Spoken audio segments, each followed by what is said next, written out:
8h10, bienvenue dans la matinale RCF. Ce matin, dans notre matinale, notre grande invitée est une magistrate qui, pendant 30 ans, a jugé et sanctionné délits et crimes.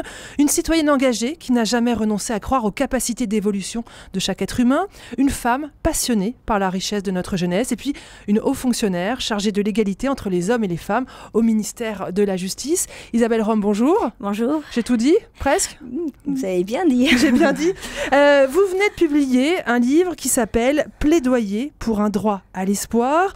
C'est sous-titré « De la cour d'assises à la banlieue, le dialogue singulier d'une juge avec les jeunes des quartiers ». Donc ce plaidoyer pour un droit à l'espoir concerne ces jeunes des banlieues.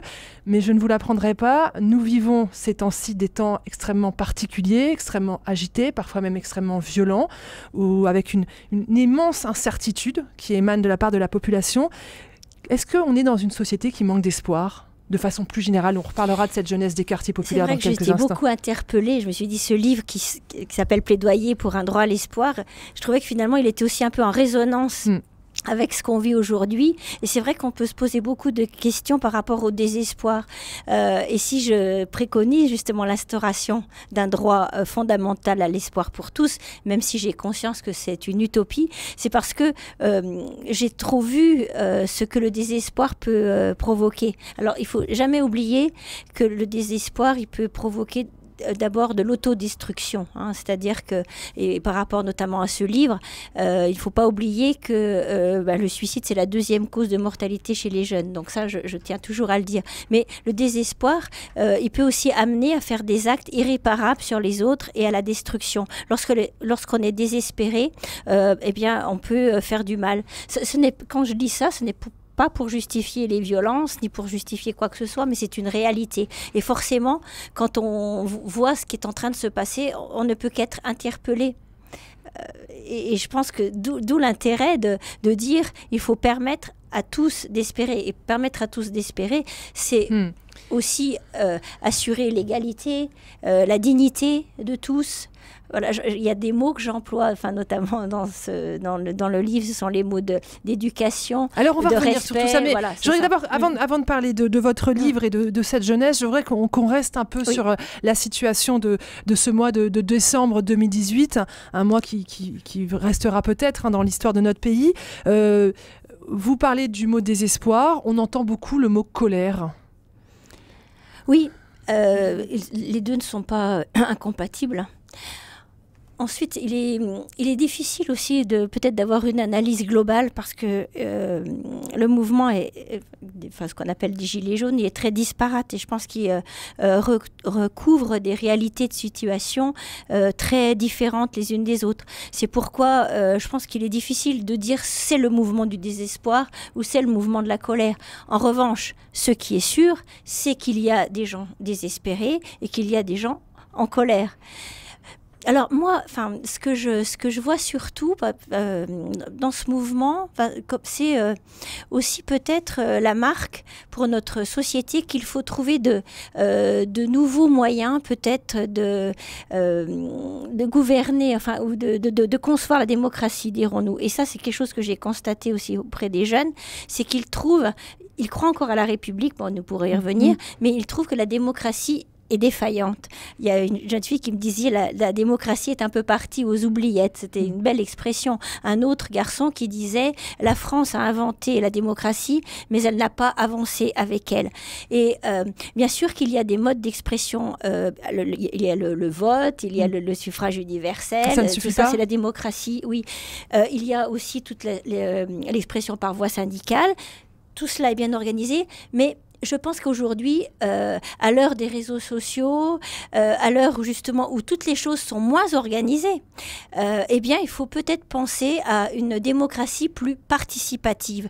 Et je crois qu'il faut inventer peut-être des nouveaux modes de consultation, de dialogue. Mais ça touche évidemment pas seulement la France. Je crois que c'est toute notre planète qui est à cette heure du numérique et des réseaux sociaux, doit aussi peut-être réinventer de nouveaux modes d'exercer la démocratie. Isabelle Rome, on parle aussi beaucoup dans cette crise d'une fracture entre une France d'en bas, une France qui trime et puis une France d'en haut qui profite. Vous êtes né et vous avez grandi dans un tout petit village dans l'Ain, je crois. Hein. Vous étiez fille d'un instituteur. Aujourd'hui, vous travaillez dans les palais de la République. Vous souvenez de ce sentiment peut-être de relégation à l'époque où tout a vraiment changé? Non, je pense qu'il y a des isolements dans notre société. Je pense que justement, je l'ai connu cet isolement lorsque j'étais petite fille. Alors certes, je n'étais... Vous nous donnez le nom de votre village? Alors ça s'appelle Saint-Étienne-sur-Ressouze. Voilà, c'est à côté de Pont-de-Vaux, dans l'Ain. Et alors certes, j'étais la fille de l'instituteur, donc je n'étais pas dans un milieu défavorisé. Cela dit, l'isolement, je l'ai connu. Je veux dire, pour aller à la ville, je prenais mon vélo et ensuite, pour aller au lycée, j'allais en car avec 3 quarts d'heure de car. Je me levais tôt pour aller au lycée. Donc, et surtout, je veux dire, moi, je ne m'estime pas avoir été particulièrement victime de cela, mais surtout ce que j'ai vu, et mon père est instituteur, donc j'ai vu cela. Ce que j'ai vu, c'est que tous mes camarades, la plupart de mes camarades, et pourtant Dieu sait que certains étaient très intelligents, très capables, n'ont pas poursuivi des études supérieures. Donc ça veut bien dire quand même que pour ces enfants qui sont de la campagne, l'accès aux études supérieures, parce que ça implique justement en termes d'hébergement dans les grandes villes, de transport, est compliqué. Et ça pour moi, j'ai toujours vécu ça comme quand même une injustice et une blessure, je trouve, sociale. Et c'est peut-être pour cela aussi qu'après je me suis toujours intéressée et que j'ai toujours... Alors c'est peut-être prétentieux de dire que je souhaite souvent être le porte-parole des plus démunis, mais en tout cas, j'ai toujours été très sensibilisée aux gens qui paraissent les plus oubliés de la société. Dans votre métier de magistrate, hein, vous avez occupé des très hautes fonctions, vous avez toujours eu le souci de garder le lien avec, je pense aux femmes dans les prisons, avec ces jeunes des banlieues. C'est important pour ne pas être coupé de la société, ne pas vivre dans l'entre-soi? Oui, alors je ne donne de leçons à personne, mais en tout cas pour moi c'est mon fil rouge de vie. Et d'ailleurs si j'ai choisi ce métier de magistrate, c'est parce que je crois profondément en la République. Et j'estime que depuis 30 ans à peu près, eh bien j'essaye justement de servir du mieux possible ces grands principes républicains.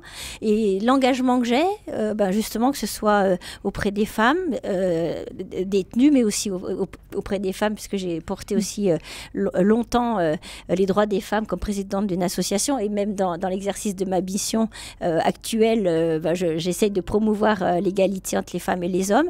Et puis cet engagement auprès des jeunes des banlieues, pour moi c'est une manière de servir ces grands principes, et c'est un engagement d'une femme citoyenne, voilà, qui croit particulièrement au droit et à la justice. Je pense que le fondement de mon engagement, c'est quand même le droit et la justice. Isabelle Rome, vous dites dans votre livre, sans la fraternité, notre République est boiteuse. On boite un peu en ce moment ? Je le pense de plus en plus. C'est-à-dire que je pense que la fraternité, c'est vraiment ce qui permet de faire le lien, ce qui permet d'incarner tous les principes républicains. Sans fraternité, je pense qu'on est plus dans l'idéologie, dans les idéologies, dans les grands principes justement, mais c'est la fraternité qui nous permet d'avancer ensemble. C'est d'ailleurs même pour l'égalité entre les femmes et les hommes, je pense que la fraternité, c'est aussi un élément important, c'est-à-dire que on ne fait pas la République en se faisant la guerre. Non, la République, elle se construit dans la fraternité. Et ça, c'est un message que je souhaiterais aussi faire passer, y compris par rapport à ce qui se passe actuellement. Voilà, la fraternité, c'est quand même... ce qui nous soude, et sans fraternité, écoutez, pour moi, c'est la mort de la société. Isabelle Rome, dans ce livre que vous publiez, Plaidoyer pour un droit à l'espoir, vous êtes allée rencontrer pendant un certain nombre de temps, dans la ville de Creil, ces jeunes, qu'on dit ces jeunes de banlieue, ces jeunes des quartiers populaires, et vous êtes sous le charme. Alors, je les connaissais. Alors, et je les connaissais aussi parce que j'ai eu, alors non pas des jeunes de Creil, puisque je n'ai jamais exercé dans cette région, mais j'ai eu à en juger un certain nombre des jeunes des banlieues. Et c'est aussi parce que justement, j'ai vu ce qui se passait lorsqu'ils connaissaient la prison et comment il était difficile de se réinsérer, que j'ai choisi très tôt de m'engager dans la prévention. Et donc, puisque dès mes plus jeunes années, j'allais dire dans la magistrature, lorsque j'étais à Lyon, je me suis engagée notamment à Vaux-en-Velin, dans la banlieue lyonnaise, et j'ai toujours gardé ce lien. Et si j'ai gardé ce lien, ensuite, c'est aussi parce que j'y ai trouvé beaucoup de bonheur et beaucoup de raisons d'espérer, parce que justement, ils m'ont dit de très belles choses et aussi sur la République, c'est-à-dire que dans leur cœur, la République n'est pas morte. C'est pour ça que la République ne doit pas les oublier. Lorsque je les ai interrogés sur Vous écrivez, leurs paroles résonnent comme des rappels aux valeurs de la République. Oui, et par exemple, sur la loi, ils comprennent très bien ce que la loi signifie, que la loi nous permet de vivre ensemble, que sans elle, c'est l'anarchie. L'égalité, ils ont très bien, ils comprennent que l'égalité en droit, elle peut exister, mais que l'égalité réelle, eh bien, nous en sommes assez loin. La liberté, voilà, ils ont des réflexions très intéressantes sur la liberté. Et l'égalité entre hommes et femmes, parce que là aujourd'hui c'est votre mission, on dit souvent que dans les quartiers populaires, dans la banlieue, une forme d'islam progresse qui n'est pas favorable à l'égalité entre les hommes et les femmes. Quand vous avez écouté ces jeunes gens, vous avez été rassuré ou au contraire il y a du travail encore à faire? De toute façon, il y a une réalité objective et qui dépasse, je veux dire, tout phénomène religieux, c'est que les femmes dans les quartiers populaires sont encore plus défavorisées, puisqu'en fait, au niveau de l'emploi par exemple, je crois que c'est c'est un petit peu moins de 4 femmes sur 10 ou un petit peu plus, enfin, à peu près 4 femmes sur 10 qui ont de l'emploi, alors que dans la moyenne nationale, on est à peu près à 6 femmes sur 10 qui travaillent. Donc vous voyez déjà là, c'est aussi dans les quartiers populaires qu'il y a le plus de femmes les plus faiblement diplômées, c'est-à-dire 75% de femmes sont peu diplômées, c'est plus de 20% de plus que dans le reste de la population. Voilà. Ensuite, pour revenir, donc ça je tiens quand même à l'indiquer, par rapport à ces jeunes gens. Par rapport à ces jeunes, alors comment dire, la parole est très différente selon qu'on s'adresse à des garçons ou à des filles. Hein. C'est-à-dire que pour les garçons, il n'y a pas de problème. Pour les garçons, il n'y a pas de problème. Voilà. Et pour les filles, c'est plus compliqué. Pour les filles, c'est plus compliqué. Elles disent que quand même, un certain nombre disent, alors elles disent que ce sont les autres, elles ne se mettent jamais en scène elles-mêmes, elles disent que les grands frères ont trop de poids, qu'elles ne peuvent pas s'habiller comme elles veulent. Donc évidemment, tout cela revient.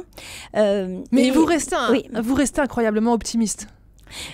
C'est-à-dire que même les filles qui dénoncent cette réalité disent elles-mêmes, mais tout cela va progresser. Mais tout cela va changer. C'est-à-dire que même lorsqu'elles vivent ces situations difficiles, elles disent que ça va progresser. En revanche, je pense que je reste optimiste, mais à la condition que, justement, qu'on ne les oublie pas. Alors justement, comment est-ce qu'on met en œuvre ce droit à l'espoir que vous appelez de vos voeux? Alors, évidemment, j'ai conscience que c'est un peu une utopie. Cela dit,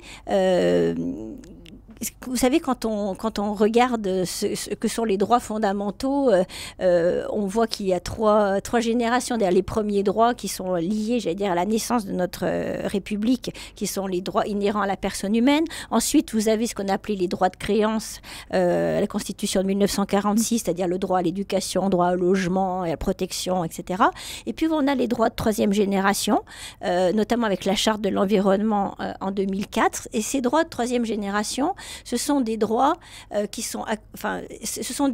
impliquent la société à l'égard des générations futures et qui impliquent une solidarité. Et donc, je considère que le droit à l'espoir, il pourrait, à ce moment-là, être un droit de troisième génération. Alors, pour moi, évidemment, il n'y a pas de solution miracle, mais pour moi, il repose sur quatre piliers, hein, c'est-à-dire c'est l'éducation, la solidarité, le respect de la dignité et la tolérance. tolérance. Voilà. Et je pense que si on décline ces quatre valeurs en remplissant, je veux dire, les cases de ces quatre valeurs, enfin puisque on est sur des valeurs, eh bien, on peut approcher de l'instauration de ce droit à l'espoir pour tous. Isabelle Rome, une dernière question sur votre mission actuelle. Vous travaillez à l'égalité entre les hommes et les femmes au sein du ministère de la Justice. Le ministère de la Justice se féminise. Il y a de plus en plus de femmes juges. Maintenant, elles sont majoritaires. Le problème, c'est que les postes à responsabilité, à pouvoir, sont toujours occupés par des hommes. C'est ça votre challenge pour les années à venir? C'est un des challenges. Et d'ailleurs, demain, je vais participer à l'Assemblée générale d'une association qui s'appelle Femmes de Justice, justement, qui essaye vraiment de promouvoir cette égalité et de réclamer aussi cette égalité aux postes les plus élevés. En fait, qu'est-ce qui bloque encore? Alors, il y a un certain nombre de stéréotypes qui demeurent, et puis certainement tout un système qui n'a pas pris encore, qui ne s'est pas encore adapté finalement à une féminisation importante. Par exemple, en matière de mobilité, enfin, en matière d'avancement, par exemple, l'avancement repose toujours sur la mobilité, notamment la mobilité géographique. On sait que la mobilité géographique coûte cher et aussi elle implique parfois des célibats géographiques. Les hommes acceptent traditionnellement. Mais ça plus progresse. Alors ça progresse, évidemment, ça progresse, mais il faut toujours faire avancer les choses et ce n'est pas terminé. En tout cas, c'est le challenge que je dois essayer de porter. Merci beaucoup Isabelle Rome d'avoir été notre grande invitée ce matin. Je rappelle le titre de votre livre, Plaidoyer pour un droit à l'espoir, et vous avez une préface de l'historien Benjamin Stora. Merci à vous. Merci.